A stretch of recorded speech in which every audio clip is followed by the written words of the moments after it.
स्वागत है दोस्तों आप लोगों का आपके अपने YouTube चैनल हिंदी मंथन पर। मैं रंजय सिंह आप लोगों का तहे दिल से स्वागत, अभिनंदन और वंदन करता हूं। आज हम लोग हिंदी साहित्य के अंतर्गत कबीरदास जी की कुछ प्रमुख पंक्तियां हैं, उन पंक्तियों के विषय में विस्तार से चर्चा करेंगे। कारण ये है कि वर्तमान समय का जो एग्जाम का पैटर्न है, उस पैटर्न के अकॉर्डिंग पंक्तियां पूछी जाती हैं। एक बार टेट की ही परीक्षा में पूछ लिया गया था रैदास जी की पंक्तियां। तो हम लोग जितने भी कवि हैं, संत कवि हैं या फिर जो है भक्त कवि हैं, जितने भी कवियों के विषय में पढ़ेंगे, उनकी जो इम्पोर्टेंट पंक्तियां होगी, उन पंक्तियों के विषय में भी हम लोग समझेंगे, क्योंकि इस बार परीक्षा को हमको अच्छे नंबरों से क्रैक करना है। तो ऐसी स्थितियों के लिए हमको उसकी छोटी से छोटी चीज़ों को ध्यान में रखते हुए हमें तैयारी के स्तर को वेल मेंटेन करके रखना होगा। ठीक है, तो आइए आज हम लोग देखते हैं कबीरदास जी की प्रमुख पंक्तियां। कबीरदास जी की प्रमुख पंक्तियों में पहली पंक्त आपको बच्चे से पता होगी, इसको आपने पहले भी सुन रखा होगा कि मसी कागद छुयो नहीं, कलम गयो नहीं हाथ। यह पंक्ति वास्तव में कबीरदास जी ने स्वयं के विषय में कही थी। उन्होंने ये कहा था कि मैंने अपने संपूर्ण जीवन काल में कभी भी, मसी माने होता है स्याही और कागज माने होता है कागज, कि मैंने अपने जीवन काल में कभी भी स्याही और कागज को छुआ नहीं है, और कलम गयो नहीं हाथ, और मैंने कभी भी कलम को अपने हाथों से नहीं पकड़ा है। ठीक है, तो ये पंक्ति किसकी है? तो यह पंक्ति कबीरदास जी की है। दूसरी पंक्ति दी गई है कि माली आवत देखकर कलियन करी पुकार। माली आवत देखकर कलियन करी पुकार, फूले फूले चुन लिए काल हमारी बार। तो ये जो पंक्ति है, वास्तव में ये पंक्ति किसकी है? तो यह पंक्ति भी कबीरदास जी की ही है। इसमें यह पंक्ति बहुत महत्वपूर्ण है, कई बार पेपर में पूछी जा चुकी है और हम लोग कोटेशन के रूप में इसका यूज भी कर चुके हैं। ठीक है, दूसरी है कि माया महा ठगनी हम जानी। ये पंक्ति किसकी है? तो माया महा ठगनी हम जानी, यह पंक्ति भी कबीरदास जी की है। ठीक है, और यह सबसे इंपॉर्टेंट पंक्ति है कि दुल्हन गांव मंगल चार, हमरे घर आए राजा राम भरतार। ये पंक्ति बहुत ज्यादा महत्वपूर्ण है। अब इस कितना ज्यादा महत्वपूर्ण है, इसके लिए आप एक बात से समझ लगाएंगे कि सीटेट की परीक्षा 2013 में जब हो रही थी, तो 2000 में सीटेट की परीक्षा के अंतर्गत ये पंक्ति दी गई थी। ये पंक्ति क्या, ये पूरा अंश ही दे दिया गया था, और इस अंश को देते हुए ये अंश किसके द्वारा लिपिबद्ध है ये पूछा गया था। मतलब ये पंक्ति किसकी है, किसने इसको कहा है, वो पूछा गया था। और उसमें पूछ लिया गया था इस भरतार शब्द का अर्थ। इस भरतार शब्द का अर्थ क्या होता है? तो भरतार शब्द का अर्थ जो होता है भैया, वो क्या होता है? पति होता है। ठीक है, जैसे हम लोग वर्तमान समय में इस शब्द का प्रयोग बहुत ज्यादा करते हैं। अब बहुत ज्यादा क्या करते हैं, अमूमन महिलाएं झगड़ा उगड़ा के दौरान इन शब्दों का प्रयोग करती हैं, लेकिन वो ये गलत तरीके से उसका प्रयोग कर लेती हैं। देखिए, वास्तव में शुद्ध शब्द जो है, शुद्ध शब्द जो है वो क्या है?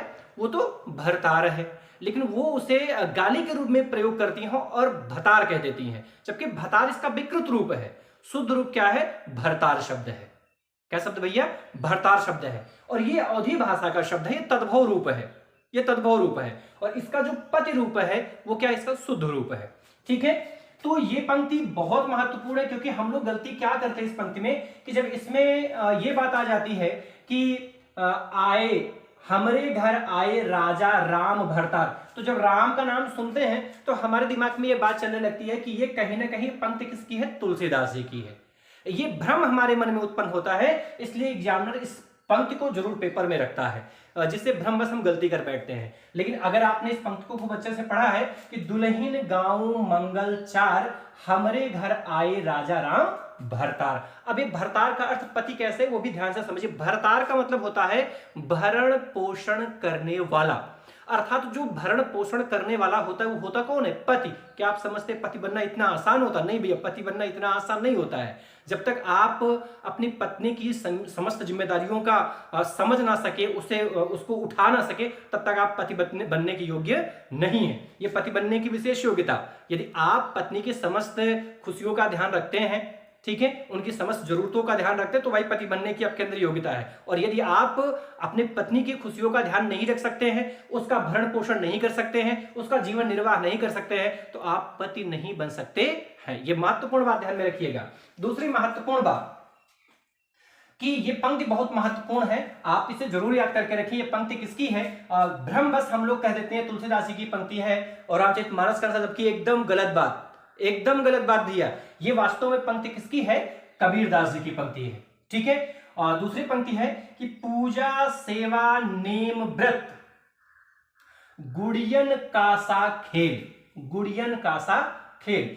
ये पूजा है, सेवा है, भगवान के नाम का जाप है, व्रत उपवास करना है, ये सब गुड़ियों के समान खेल है, ये वास्तविकता नहीं है। यदि आप भगवान का स्मरण करना चाहते हैं, भगवान को प्रसन्नचित करना चाहते हैं, खुश करना चाहते हैं, तो आपका हृदय पवित्र होना चाहिए। यदि आपका हृदय पवित्र हो, आपकी आत्मा पवित्र हो, तो भगवान का साक्षात्कार तो आपको स्वतः ही हो जाना है। उसके लिए आपको किसी पूजा उपवास करने की कोई भी आवश्यकता नहीं होती है। इसमें देखिए एक सा शब्द प्रयोग में आया है, और आपके लिए यही क्वेश्चन है कि सावाचक शब्द का प्रयोग, सावाचक शब्द का प्रयोग किस अलंकार के अंतर्गत किया जाता है? मैंने बता रखा है, सी सा सम सरिश समान सदृश किसी अलंकार में वाचक शब्द के रूप में प्रयोग होता है, और आपको कमेंट बॉक्स में यही बताना है कि सावाचक शब्द का प्रयोग हम किस अलंकार के लिए प्रयोग में लाते हैं। यदि यह बात समझ में आती है, कमेंट बॉक्स में आप जवाब देते तो बहुत अच्छी बात है। यदि आपके मन में किसी प्रकार का भ्रम उत्पन्न हो, तो मैंने अलंकार के ढेर सारे वीडियोस में अपलोड कर रखे हैं, आप उस वीडियो को जरूर देखें। अलंकार संभवतः आपके समझ में विधिवत ढंग से आ जाएगा, उसकी बारीकियां भी आपके समझ में आ जाएगी, क्योंकि मैंने इन चीजों को बहुत विस्तार से समझाने की कोशिश की है। आगे चलते हैं। दशरथ सुत त्यों लोक बखाना और राम नाम का मरम न आना। यह पंक्ति भी बहुत महत्वपूर्ण है। इसलिए महत्वपूर्ण है क्योंकि हम लोग जैसे ही भगवान राम का नाम सुनते हैं, तैसे हमारे दिमाग में तुलसीदास चलने लगते हैं, क्योंकि हम मानते हैं कि राम भक्त कौन है? तो राम भक्त तुलसीदास है, ठीक है। तो राम से संदर्भित जितनी भी पंक्तियां हैं वो केवल तुलसीदास जी की हैं, क्योंकि भगवान जो ये कबीरदास जी हैं वो निराकार ब्रह्म के उपासक है, तो भगवान राम की उपासना नहीं कर सकते हैं। जबकि ये बात गलत है, जबकि ये बात भैया गलत है, ऐसा नहीं है। वास्तव में ये दशरथ सुत त्यों लोक बखाना और राम नाम का मरम न आना, ये पंक्ति है किसकी? यह पंक्ति कबीरदास जी की। और ध्यान रहे, मैं जिन जिन पंक्तियों को मोस्ट करके लगा रहा हूं, ये दिमाग में रखो, आपको उन पंक्तियों को कंठस्थ करके रखना है। पेपर में श्योर मान के चलिए कि यहां से एक पंक्ति आने की पूरी संभावना बनेगी, ठीक है। क्योंकि ये सब भ्रामक हैं। हम लोग जैसे दशरथ का नाम सुन लेते हैं, पंक्ति में राम का नाम सुन लेते हैं, तो ऐसे हमारे दिमाग में आता है तुलसीदास जी की पंक्ति, जबकि गलत बात। आप ट्रिक मत बनाइए, ट्रिक मत बनाइए। ट्रिक कभी भी इंसान को सफलता नहीं प्रदान करा सकती है। ट्रिक इंसान के मन को संतुष्टि तो प्रदान कर सकती है, लेकिन जो व्यक्ति परिश्रमी है, मेहनती है, जो वास्तविकता को ग्रहण कर रखा है, परीक्षा को अच्छे अंकों से वही क्रैक कर सकता है, ठीक है। इसलिए आप ट्रिक मत बनाइए, आप इसकी वास्तविकता को स्वीकारें कि दशरथ सुत त्यों लोक बखाना और राम नाम का मरम न आना, ये पंक्ति वास्तव में है किसकी? तो यह पंक्ति कबीरदास जी की है। किसकी पंक्ति है भैया? कबीरदास जी की। किसकी पंक्ति भैया? कबीरदास जी की। बात ध्यान में रखना, यह पंक्ति बहुत ज्यादा इंपॉर्टेंट है परीक्षा के दृष्टिकोण से। आगे दिया है कि सूर समाना छंद में दुह किया घर एक, ठीक है। मन का चिंता तब भया कुछ पुरबिल ले। वास्तव में ये क्यों पंक्ति पूछ सकता वो? क्योंकि इसमें देखिए स्टार्टिंग में एक शब्द दिया गया है सूर, ठीक है। अब ये सूर शब्द आते ही हमारे दिमाग में आ जाता रहेगा, तो सूर मतलब हो सकता कहीं ना कहीं ये सूरदास जी की पंक्ति होगी, क्योंकि कवियों की एक ये भी क्वालिटी है। जैसे रहीमदास जी की पंक्ति आप देखते हैं, तो रहीमदास जी की अधिकांश पंक्तियों में रहीम शब्द, रहीमन शब्द मिल जाता है, ठीक है। या आप ये कुंडलिया छंद लिखने वाले जो कवि हैं, कवि गिरधर कविराय की जितनी पंक्तियां, उसमें उन्होंने अपने नाम का प्रयोग किया। तो ये ट्रिक हम अपने दिमाग में बना लेते हैं कि अगर इसमें सूर शब्द आ गया तो ये सूरदास जी की पंक्ति होगी, जबकि ये बात गलत है। जबकि बात क्या भैया? गलत है। ये सूर शब्द से आप ट्रिक मत बनाइए। ये पंक्ति भी किसकी है? कबीरदास जी की पंक्ति है। आगे दिया है कि तुझको तू क्या ढूंढे बंदे, मुझको तू क्या ढूंढे बंदे, मैं तो तेरे पास में। ये कबीरदास जी कहते हैं कि वास्तव में हम मनुष्यों की बड़ी गलत प्रवृत्ति होती है। हमारे अंदर ये एक भ्रम बसा रहता है कि हम अगर अयोध्या नहीं जाएंगे, हनुमानगढ़ी नहीं जाएंगे, या जो है मंदिरों में नहीं जाएंगे तो भगवान हमें मिलेंगे नहीं, जबकि ऐसा कुछ भी नहीं है। जो ईश्वर होता है वो इंसान के हृदय में निवास करता है। यदि आपका हृदय पवित्र है, आपके अंदर मानव गुण विद्यमान है, आपके मन में दूसरों के प्रति सम्मान की भावना है, तो आपको ईश्वर की प्राप्ति जरूर हो जाएगी। उन्होंने कहा कि भगवान स्वयं इस बात को कहता है कि मुझको बाहर ढूंढने की आवश्यकता नहीं है, मैं तो आपके हृदय में ही निवास करता हूं। आप सच्चे मन से यदि अपने आप को खंगालने की कोशिश करेंगे तो आप दर्शन मेरा पा सकते हैं। ठीक है, आगे उन्होंने कहा है, अगली जो पंक्ति है कि हरि जननी में बालक तोरा। देखिए ये पंक्ति बहुत महत्वपूर्ण है, उनके पदों से संग्रहित किया गया है। और ये पंक्ति भी किसकी है, तो ये पंक्ति जो है ये किसकी पंक्ति है, तो ये भी कबीरदास जी की पंक्ति है। यह आपके लिए बहुत महत्वपूर्ण, पहले जो है ये 9th में था और बाद में इसको BA में उठा करके इस पंक्तियों को रख दिया गया था कि हर जननी में बालक तोरा। इसमें भी वास्तव में जो कबीरदास जी है वो स्वयं को क्या मानते हैं, हरि जननी।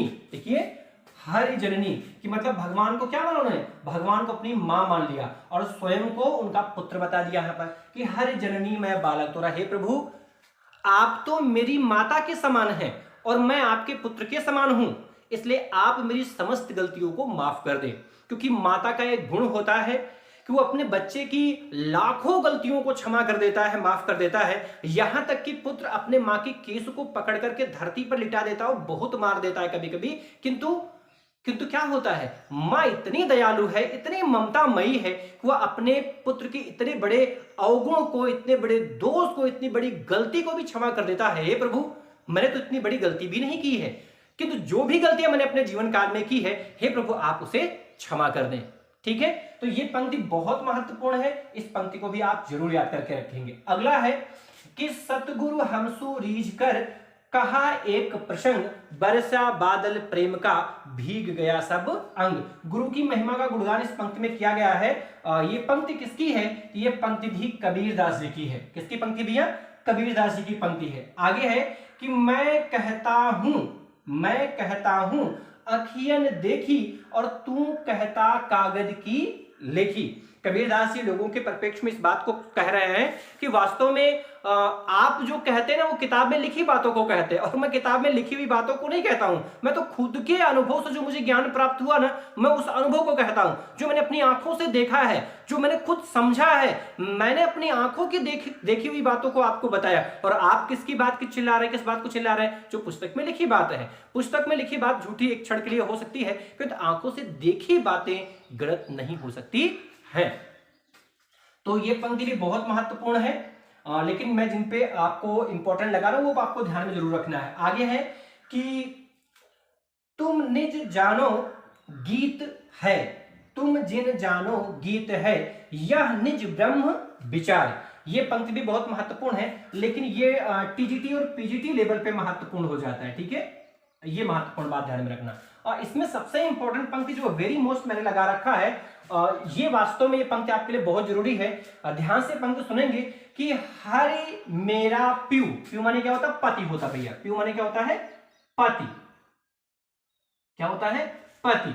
मैं हरि की बहुरिया, मैं हरि की बहुरिया, मतलब भगवान को इन्होंने क्या मान लिया, भगवान को इन्होंने अपना पति मान लिया और स्वयं को उनकी पत्नी बता दिया। और मैंने आपको बताया था कि जब जीवात्मा और परमात्मा के मध्य में पति पत्नी का संबंध स्थापित हो जाता है तो कौन सी भक्ति का जन्म होता है, तो भैया वास्तव में माधुर्य भाव की भक्ति का जन्म होता है, जो ये पंक्ति पूरा कर देती है। माधुर्य भाव, वास्तव में कबीरदास जी की जो भक्ति थी वो किस प्रकार की भक्ति भैया, माधुर्य भाव की। किस भाव की, माधुर्य भाव। तो माधुर्य भाव की भक्ति जो है कबीरदास जी की है, और इस बात की पुष्टि इसी पंक्ति से होती है। इसलिए यह पंक्ति भी परीक्षा के दृष्टिकोण से बहुत महत्वपूर्ण है।